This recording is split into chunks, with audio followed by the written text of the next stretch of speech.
Do you have bad vision? Are you worried about your opponent out-pipping you and you don't even know it? Maybe you should try big-ass dice! That's right, big-ass dice. Now for a limited time, you can roll your dice and see what the numbers are. Before, I had no idea what I rolled or how many counters were on things. And that is one satisfied customer. One.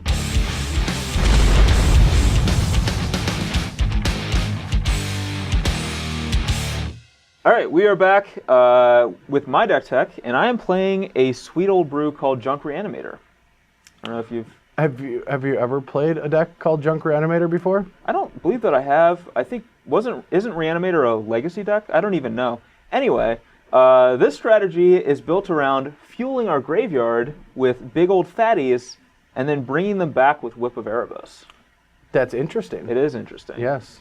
So, yeah, this is a strategy I've tried to make work for a long time, and I feel like we actually got a lot of new tools with Kanzatar here, and I also think that Hornet Queen is potentially like one of the best cards in the new standard format. It is scary. If everyone is playing these mid-range green decks, Hornet Queen kind of just doesn't care. No. Like, they're like, hey, I have a Plukernos, a Savage Knucklebone, and a Stormbreath Dragon. You're like, and there's Hornet Queen. Trade with half of my Hornet Queen. Yeah. All three of your guys, yeah. So, yeah, I think Hornet Queen's really sweet, and this is like a really good Hornet Queen shell because we have a lot of ramp. We have Whip to whip it back into play if it ends up in our graveyard. And we have like Nyx Weavers to get it back and things like that. So we have a lot of ways to make use of Hornet Queen. Pretty much what BBD is trying to say is all he wants to do is nickel and dime his opponent with 1/1 Dead Touchers for as many turns as possible. Exactly. Yes. And in fact, like I want it to be a board state where I can only attack with one a turn. Yeah. Yeah. With a Whip in place, I gain 1 life. That's true. Yeah. I feel like you should be able to attack with a lot more than one if you have a Whip in play. Probably. Yeah. But anyway, there's some other sweet cards that we get for this deck. Ashen Rider's not a new one, but we have 2 Necropolis Fiends. So I think that this card is actually pretty strong. It's not quite Tombstalker level, but it's, I think, reasonably close, actually. Wow. Because it costs 1 more, which is a big drawback, and it's a little bit smaller. But it does have the ability to kill a creature every single turn. Mm-hmm. And if we're filling our graveyards with like Nyx Weavers, Satyr Wayfinders, and Commune with the Gods, it's possible to cast this on like turn 4 or 5 as a 4/5 flyer, which is like a reasonable body. And then if it sticks around in play, we can start killing things every turn. Yeah, so, I do like your mid-rangeness of this deck, especially with, let's get to the other card that's pretty sweet. Siege Rhino. Yes, because when, you know, bears and elephants and worms weren't enough, now we got rhinos. Yeah. Sometimes you just got to go for a bigger animal. Yeah. And I like this guy because he drains. I like the effect of draining. God, you're so horny. I mean corny. That was a Brad showing off his rhino face right there. Yeah. Yeah, so Siege Rhino is... I've played Plukernos in these kinds of decks before, and I found that it wasn't like that good because I never really... I wanted to use my mana every turn for other stuff, so it was just a 5/5. So I might as well play a 4/5 that drains them. And I mean, since Obzidot's gone now. Yeah, you gotta go for the next best thing, which is manually whipping a Siege Rhino to get the drain every turn. So I don't know, gaining some life is a useful effect, and then with Whip, it's pretty awesome to be able to just drain them out sometimes, along with the Hornet Queens and things. And then the last card is Murderous Cut, which maybe I'm just off base, but I actually think that this is one of the best cards in the set. And I think that this card could actually start seeing like modern play, potentially even legacy play. Wow. Because it is just with like the access to like fetch lands and thought seizes and stuff, it's so easy to fill your graveyard so quickly. And a lot of decks that don't care about that effect, you can just remove them. Like you can just, it's just 1 mana murder. Yeah. The only problem I have with Murderous Cut going into those formats is every deck that plays black also plays Goyf. Yeah, and it messes with your Goyfs. It does. That is the thing. Like, you want it in a deck where you're not playing Goyf and you can mess with your opponent's Goyfs and kill their creatures. Good luck, because I don't even know of one.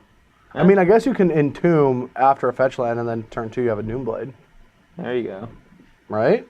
Right? Or you could fetch and then you have a Vindicate. Or you can just play Vindicate. Or you could Murderous Cut them. You could Murderous Cut them. Speaking of Murderous Cut, we're going to murderously cut to the sideboard and see what tools we've got there. I see what you did there. transitions. All right, so we are back with the sideboard. One of the main things about this format that I feel is there's going to be a lot of green creature decks. And I liked Hornet Queen so much against those decks that I wanted a 1 mana, 1/6 of a Hornet Queen. Sedge Scorpion. All right. Yeah, I don't even want to comment on that. Okay. The one thing that I find odd about your sideboard is this is a lot. Like, how do you board it all in? So basically, a lot of times, like, I'm going to want to transition out of, like, a reanimator shell into just a mid-range shell. Sure. And so you have a 15-card sideboard to do that? Pretty much, yeah. So, like, there's just not a lot of other cards you want in your sideboard. Well, like, the one that I thought would be sweet, and it won't be good for this matchup, but it's just good to highlight, is I don't know the name of it. It's the enchantment that when the guys die, you get tokens. Oh, Azban Ascendancy. And it makes all your guys bigger. Azban Ascendancy. How do you know the name of that already? I don't even know. Yeah, it's shockingly impressive. I'm not going to lie. Is it? That you just know these card names.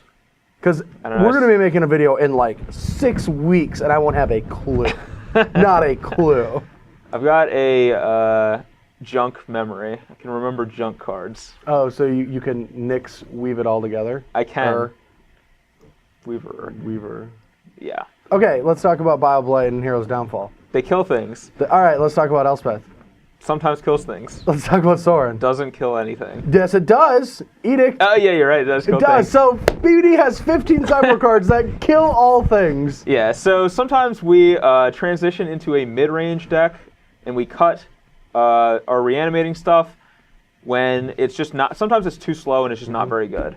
There's just a lot of matchups where that's the case. And we can just move into these, like, kill everything types of decks. But there's also, like... situations where you want downfall, not Bioblight, not downfall. Yeah. So, like, there is some overlap there or whatever. But, yeah, basically, like, I just wanted the ability to switch into a mid-range deck for those matchups, and that's why I have this board. I mean, I'm going to approve of Says Scorpion. You guys don't know the joke, but yeah. For Pro Tour Atlanta testing, I was working with BBD and Todd, and all I wanted to do was put Sedge Scorpion in, like, all of our Reanimator sideboards. Yeah. Even our Bug sideboards. Like, I just wanted Sedge Scorpion. I'm like, it blocks, it's a 1-drop. Nothing kills anything that early. I'm a fan of Sedge Scorpion. In fact, I want to play a Standard Open at some point this year where my sideboard is 4 Freakish Chosen, 4 Typhoid Rats, 4 Ruthless Ripper, and 3 Sedge Scorpion. Do you really want to do that? Just for fun, yeah. I mean... Just 15 1-mana Death Touches. That just sounds like value. It sounds like you were in the Players' Championship and you don't care anymore. Sometimes value is more important than winning. But it's not value. All right, I don't even know. No, that's like saying that I got the hot dog off for $1. That's not saying that, like... I paid more for it. You can morph your Ruthless Ripper and unmorph it by revealing a Freak is Chosen. Or a Typhoid Rat. True. All right, anyway, guys, thanks for watching. Now you can finally, watch us battle after having to endure through all this ruthless... Yeah, we've been ripping on each other ruthlessly. To no ends. Does any of your cards have the word end in it? No, mine do. Utter end. An utter end. Yeah. Bye.